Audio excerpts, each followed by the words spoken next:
Well, meanwhile, the Arab League foreign ministers have rejected any foreign military intervention to resolve the crisis in Syria. Now, this is part of the issues agreed upon during a meeting also attended by the Russian foreign minister. We were able to reach stances which include 5 points. The first point is a halt to violence from whichever source this violence may come from.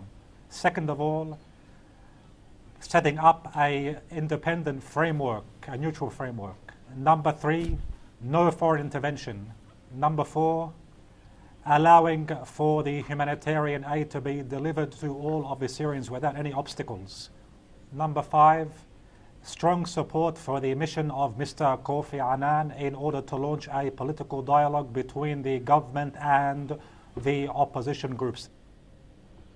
The meeting was held in Egypt's capital, Cairo. Now, the latest Arab League agreement comes despite its previous efforts against the Syrian government. The organization had previously called for deployment of troops to Syria. Russia warned against any military intervention, stressing that the Syrian crisis must be resolved peacefully. I'm going to switch over to London, joined by our guest from the Syrian Social Club, Mr. Issa Chaer. Thank you so much for being with us. Why do you think we are seeing a different response now, this time around, from countries like Qatar and Saudi Arabia in dealing with this position? Why the change?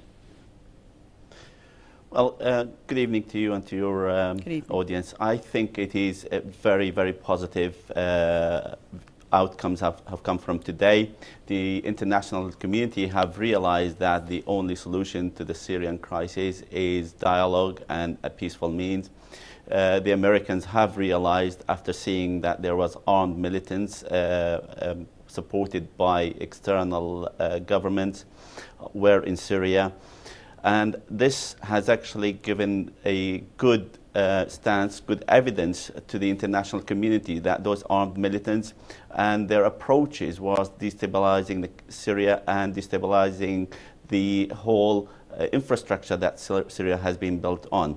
It is very positive that the international community, and in particular also the Arab League, have actually now seen that the peaceful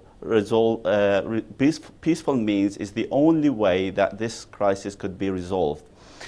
One of the major and the main criteria is that the Syrian people the majority of the Syrian people are standing united behind their government and have full confidence in the reforms that the government is proposing. It also, the latest statistics from the people who have attended the reform polls and have voted for the new constitutions, that is a clear evidence that there is a big majority in Syria who stand behind their government. The other thing which also gives confidence to the government is the stance of the army, united behind the government and supporting the government. So all of these have given the international community the views that the government is strong, the people are standing united behind the government, and the army is standing united behind the government.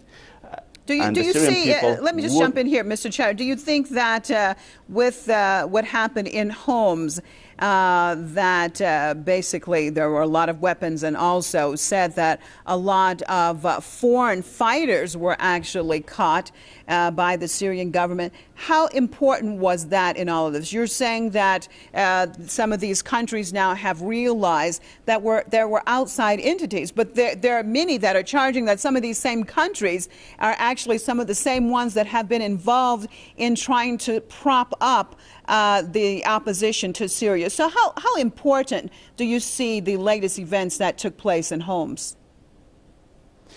Very, very important. I think the public are the ones who are going to decide about the involvement of foreign governments in destabilizing Syria. And the public, at the end of the day, when they saw and heard that there was external military personnel who were in Syria, they lost faith in their governments and their approaches.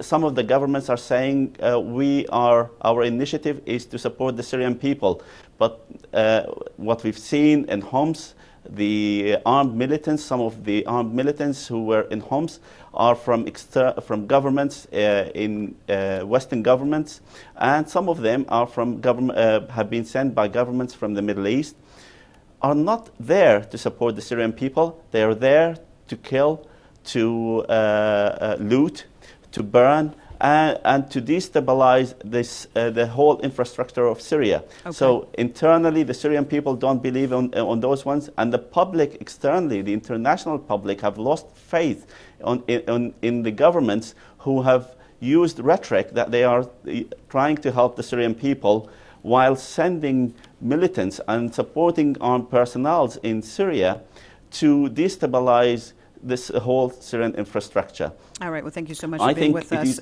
We're out of time. So sorry. Thank you so much, Mr. Issa Chaer from the Syrian Social Club in London. Appreciate you being with us.